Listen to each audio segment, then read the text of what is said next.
In March, I read 5,743 pages across 12 books, with 45 hours of audiobooking. Let's dive into them before this stack collapses. I Shall Wear Midnight by Terry Pratchett, the 38th Discworld book and another Tiffany Aching one. I really enjoyed this. There was a little time travel play which I enjoyed, and also I'm always here for the Knack McFeagles. This Savage Song by V.E. Schwab is the first Schwab book where I've actually emotionally given a damn about any of the characters. This is, I believe, a Romeo and Juliet retelling, and I really enjoyed the magic and monsters variant to this. The Return of the Oystercatcher by Scott Weidnsaul was gifted to me by the folks over at Book Break. It's all about the improvement of the endangerment status for a lot of birds around the northern hemisphere. Elantris by Sanderson was my first ever Brando Sando. Thank you so much, Renee Reeds. And I loved this. I was obsessed. The collapsed magic system, the political machinations, the writing of the various different characters was fantastic. Bastard. Days of Shattered Faith by Adrian Tchaikovsky is the third book in the Tyrant Philosopher series. This one focuses a lot less on the main characters from the previous two books,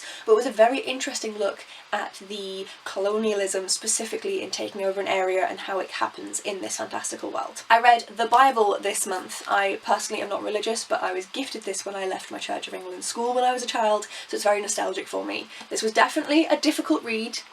It's over 1,200 pages, but I finally got through it. Witches Steeped in Gold by Ciannon Smart is a really interesting YA fantasy, but unfortunately you can tell it's a debut because it's not quite fully polished. I am curious about reading the second book in the duology to see how she tries to finish all these things up. Children of Strife by Adrian Tchaikovsky is the fourth book in the Children of Time series, and I loved it.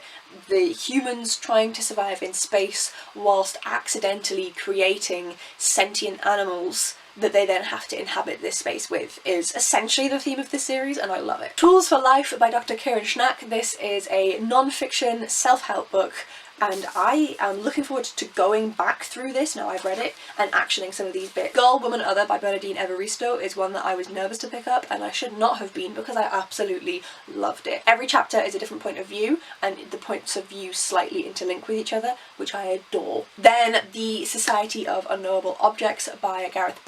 There are magical, unknowable objects that can do things. They can make you fly, they can control other people, and this society is trying to control them because they could be turned to very bad use if they got into the wrong people's hands. And my final read of the month was A Soul Full of Shadows by Derek Landy. I loved it, no one is surprised. I did find it a little bit repetitive with some of the tropes in here, but it's middle grade so I'll let it off, and I do adore this series with my whole heart. Considering I didn't think I was going to read that much this month, I have read the most pages so far this year. God, I hope I haven't burnt myself out for April.